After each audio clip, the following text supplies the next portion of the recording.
Breaking news waliwo amawulire genjagala okubanga nkuwa amawulire gano nga gakwata ku ssomero erya National Unity Platform. Essomero lino eryakolebwa oba eryaggulibwawo ennaku z'omwezi zaali nga 10 omwezi ogw'omukaaga ogwo oguwedde omwaka guno gwennyini 2024. NUP yaggulawo kyeyayita National Unity Platform School of Leadership ku kitebe kyabwe ekikadde ekisangibwa Makerere Kavule ekyali ekitebe kyabwe Makerere Kavule bakisalawo ne bakifuula National Unity Platform School of Leadership. Somero lyaggulwawo Robert Kyagulanyi Center mu era omukolo ogwo gwakolebwa press conference wagiraba gwe yatambula naffe ku mukutu guno twakikulaga live era wembanga serabidde buli kimu kyavaayo bulungi nnyo ne kimanyika ensi n'ekitegeera kakati olunaku olwaleero amawulire genjagala okubanga nkuwa wakati nga Nelson zibadde zitandise okubanga zigenda maaso poliisi okusinzira ku likodi za poliisi okusinzira ku bigendererwa bya poliisi yandibanga egenda kuggala sigambye nti egenda kuggala njagala omufune bulungi wabula yandibanga egenda kuggalawo essomero lya National Unity Platform erimanyiddwa nga NUP Leadership School of Leadership olw'ensonga nti National Unity Platform bwe yali ekwasaganya ensonga za countrywide tour poliisi yabayita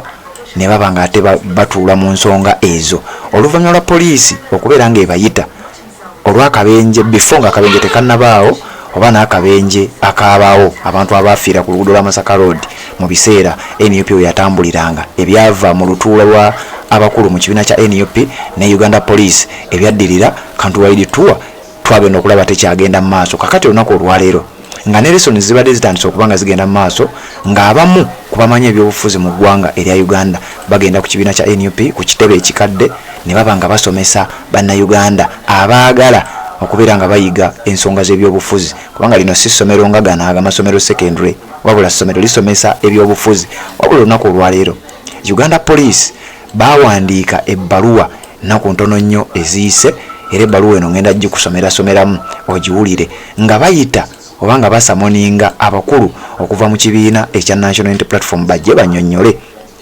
essomero lino lye bagguddewo ekigendererwa kyalyo ki essomero lino lye bagguddewo ligenda kusomesa biki oli ku mukutu ogwa Red Zone TV njagala kubanga nkusomera mu bbaluwa eno abapoliisi gye bakoze oba gye baawa abakulu mu kibiina kya NUP nga babayita ti mujje munnyonnyole ki ekigendererwa ekya essomero lino bakye mwayita School of Leadership. Kati njagala mbeere nga nkusomera ekibaluwa kino ne date lwe kyawandiikibwa lwaki nkiyita ekibaluwa njagala nkusomera ebbaluwa ya poliisi eno n'olunaku lwe yawandiikibwa otegeere ki ekiyinza okuba nga kireetedde poliisi okuyita abakulu mu kibiina kya NUP bajje bannyonnyole ku nsonga za National Unity Platform School of Leadership. Kati wuliriza ebbaluwa eno bweti bwegenda. Ebbaluwa yawandiikibwa ng'ennaku z'omwezi 28 omwezi ogwo guwedde ogw'omukaaga omwaka 2024 bagiwandiika nga 28 omwezi ogwo guwedde.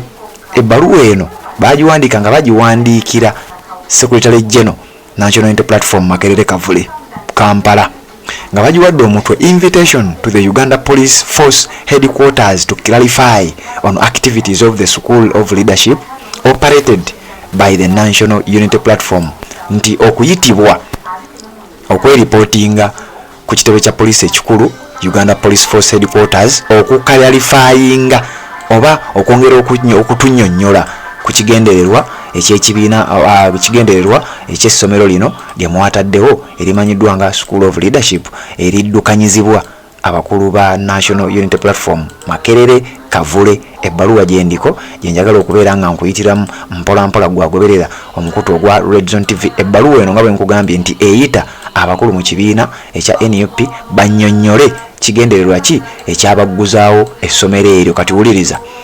It has come to the knowledge of the Uganda Police Force that the National Unity Platform has opened a leadership school operating at the party former head office Kamwocha. Nti twafunye amawulire fenga police twafunye amawulire nti waliwo essomero lye bayise NUP School of Leadership eryagguddwawo era nga ligenda maaso n'okuba nga likakkalabya nga lino likakkalabiza ku kyali ekitebe kyammwe ekya NUP ekisangibwa e Kamwocha. It is in the best interest of the Uganda Police to ascertain the status of the school, content taught and facilitators.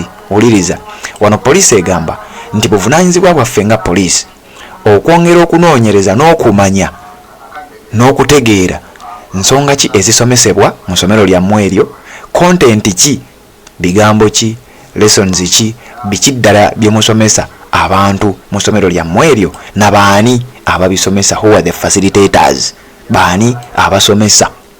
This is therefore to invite you for a meeting with the Director, Human Resource Development and Training, Uganda Police at Police Headquarters, Naguru, on 4th July 2024 at 10 AM. Olwaliwo ziri ennaku za mwezi 3. Kitegeeza NUP bagiyise enkya nga bagamba wano nti n'olwekyo tubayita mu meeting, oba tuyita Secretary General ne tiimu yo mu meeting wakati wo ne Director ow'ensonga z'ebyemirimu, Director Human Resource Development ne Training mu kitongole kya Uganda Police ku kitebe kyabwe ekikulu ekisangibwa Naguru, ng'ennaku z'omwezi 4 lujja kuba lunaku lwakuna omwezi guno gw'omusanvu omwaka 2024 zijja kuba ssaawa 4 ez'okumakya. Tubeetaaga mujje munnyonnyole.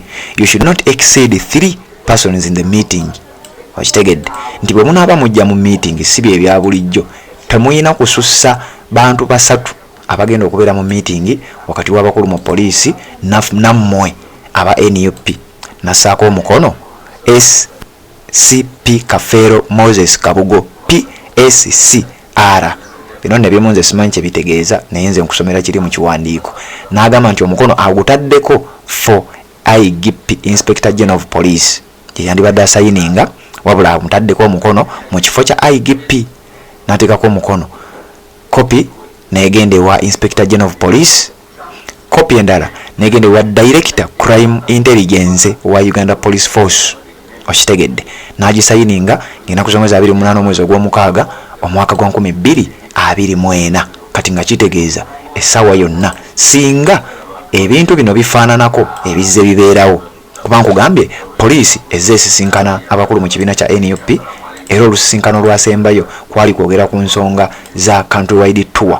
Ebyava mu nsisinkana ffe munaye abamu tetwabitegeera, twagezaako okubawa ffe ab'amawulire tubibawe naye ebimu byasigala nga kirabika biri confidential, wabula twakoma kulaba nga countrywide tour ng'erabika eringa eyimiriziddwa. Kati olowooza genda mu comment section ombuulire, olowooza poliisi okuyita abakulu mu kibiina kya NUP ki ekiyinza okuba nga kivaamu? Jjukira nkugambye bino byonna bigenza okujja nga lessons zatandika dde okubeera nga zigenda mu maaso. Abantu abamanyi ebyobufuzi babadde bajja ku kibiina ekya NUP ne baba nga basomesa abavubuka naddala baagala okumanya ebyobufuzi bwe bitambula, abaagala okubaako ka knowledge ke beeyongerako mu nsonga z'ebyobufuzi. Babadde batandika dde okubeera nga bayingirawo, okubeera nga bafacilitatinga abaana oba bannayuganda abaagala okuyiga biki ebigenda mu maaso. Naye nga muzimu kuzemmanyiko ebisomesebwa mulimu kye bayita patriotism, mwoyo gwa ggwanga. Kati simanyi oba kino kimenya mateeka nga ne NRM ekisomesa. Kati gwali ku mukuto gwa Horizon TV ge mawulire genjagadde okuba nga nkuwa obeere ng'okitegeera nti essaawa yonna singa bitambula nga bwe bizze bitambula, byandibanga poliisi esobola okuggala essomero lino singa kibanga bulijjo ensisinkana ze babaddemu. N'ekibiina ekya National Unity Platform bagenze ku mukutu gwabwe gwa Twitter ne bakonfaminga ensonga eno titureceivinze era ne bagamba this week we received an invitation for a meeting with the police regarding the activities of our school of leadership. Nti wiiki eno twareceiving ebbaluwa ng'etuyita okugenda okusisinkana abakulu mu poliisi ku nsonga ezikwatagana ku ssomero lyaffe n'ebisomesebwa. Our team will be there to interact with them. Tiimu yaffe ejja kubeerayo eyo era ejja kugendayo okwogerezeganya n'abakulu mu poliisi. We hope this is not another attempt to illegally block and frustrate our activities. Wano nga bagamba nti katusuubire kino si kigendererwa kirala oba si mupango omulala okugenderera okuyimiriza enkuŋŋaana zaffe, activities zaffe oba emikolo gyaffe, ebikolwa byaffe mu bumenyi bw'amateeka. All political parties in Uganda have always undertaken training of their leaders and members, and we have not seen the police pick similar interest in their activities. Wano nga bagamba ebbanga lyonna tulabye ebibiina by'ebifuzi ebirala mu ggwanga Uganda nga nabo bakwasaganya ebintu byebimu, bakola activities ezimu ze tukola, naye tetulabangako Uganda Police ng'efuna interest mu bikolwa byabwe nga bwekikoze ku mulundi guno nga NUP weeri. The NRM has been having what they call ideology clinics. NRM naye badde esomesa abantu baayo era mu kintu kye baatuuma ideology clinics. nga basomesa endowooza ideology. The FDC recently launched a leadership academy. Nti n'ekibiina kya FDC Forum for Democratic Change nabo batongoza essomero kye bayita leadership academy. Other parties have always undertaken training including ourselves. Nti ne parties endala ez'enjawulo nazo zikoze ekintu kyekimu nga batraininga abantu baabwe mu nsonga z'ebyobufuzi. Ndi mu kiwandiiko ekiteereddwa ku mukutu gwa NUP ogwa Twitter. We have been training our leaders ever since we started, except that now our school of leadership has centralized these trainings. Wano nga bagamba nti okuva ekibiina kyaffe twakitandika tubadde nga tusomesa abaana ebyobufuzi, tubadde nga tusomesa bannayuganda ensonga z'ebyobufuzi, wabula ku mulundi guno twasazeewo tukifuule tukiteekemu ebirungo nti leka tukiteekewo kibeere ne office emanyiddwa oba essomero erimanyiddwa era ebintu bibeere nga training zibeere nga ziri professional moko. At our school we do not and have not purported to offer accredited programs leading to awards of academic qualifications. Ono nga bagamba nti ku ssomero lyaffe lino ery'ebyobufuzi twabategeeza mu ntandikwa nti tetuwa era tetusomesa ngazi secondary, tetusomesa ngazi universities nti oba tugaba n'ebiwandiiko nti gundi atikkiddwa leka tumuwe ebiwandiiko. Ffe si bwe tukola. Wano nga we bategeeza those who attend the training will only get certificates of attendance. Nti abo bokka abajja ne batuula mu lesoni zaffe bajja kufuna certificate, ebbaluwa eraga nti ono yajjanga mu lesoni zaffe n'asoma, ky'oyinza okuyita certificate of attendance. Nti ebbaluwa zokka ze tujja okugaba mu ssomero lyaffe lino ze ebbaluwa ezikakasa nti ono twali naye era twamusomesa okumanya ebyobufuzi oba okwagala eggwanga lye. Our trainings focus on the values, principles and objectives of our party, largely facilitated by various leaders of the party. Nti training zaffe ze tukwasaganya mu kibiina kya NUP zisomesa ebintu bino wammanga. Tusomesa abantu okumanya values z'ekibiina kyaffe, tusomesa abantu okumanya obukwakkulizo bwe tutambulirako ng'ekibiina, tusomesa values, principles and objectives ez'ekibiina kyaffe. Tetusomesa bya bufuzi generally, tetusomesa bintu nga masomero, wabula tusomesa values, principles and objectives z'ekibiina kyaffe. Wabula tukikola ng'era abakola kino be bamu ku bakulembeze abali mu kibiina ekya National Unity Platform, kubanga bo baba bamanyi values zino, baba bamanyi principles, baba bamanyi objectives, ebigendererwa by'ekibiina, era betukozesa okubeera nga basomesa abalala nabo babaagazise ekibiina ekyo nga bategeera values zaakyo, objectives ne principles. In any case, it should not be the business of Uganda Police to regulate lawful internal activities of political parties such as our school of leadership. Nti mu mbeera yonna tebwandibadde buvunaanyizibwa bwa poliisi okusalawo, okuwa amateeka, okumanya oba okulagira ku nsonga ez'omunda mu kibiina kyonna eky'ebyobufuzi, naddala ng'ekyaffe n'essomero lyaffe erigenda osomesa abantu baffe. Wano ndoza kibadde bategeeza nti singa tukeera ku makyaffe ng'abakulu mu NUP ne tugamba nti twagala abawagizi baffe, twagala abantu baffe bayige oba babeere nga bamanyi principles zaffe, values zaffe ne core values no objectives, ebigendererwa by'ekibiina. Bwe tuba twagala obbasomesa abantu baffe bategeere ebintu ebyo, si buvunaanyizibwa bwa poliisi okumanya biki bye tubagamba, si buvunaanyizibwa bwa poliisi okujja tusalirawo tulina basomesa biki oba okumanya oba okusalawo nti essomero libeerewo oba teribeerawo. The stated mandate of the Training and Human Resource Department of Uganda Police is to establish appropriate human resource policies that enhance the performance of the Uganda Police Force. Since we are not training police officers, we do not understand that department's role in purporting to regulate activities of political parties. Wano nga bagamba nti Uganda Police n'ekitongole kya police ekyo ekituyise ekimanyiddwa nga Training and Human Resource Department tumanyi kirina kukwasaganya ensonga za human resources oba human resource policies mu kitongole ekya poliisi so si mu kibiina kyaffe.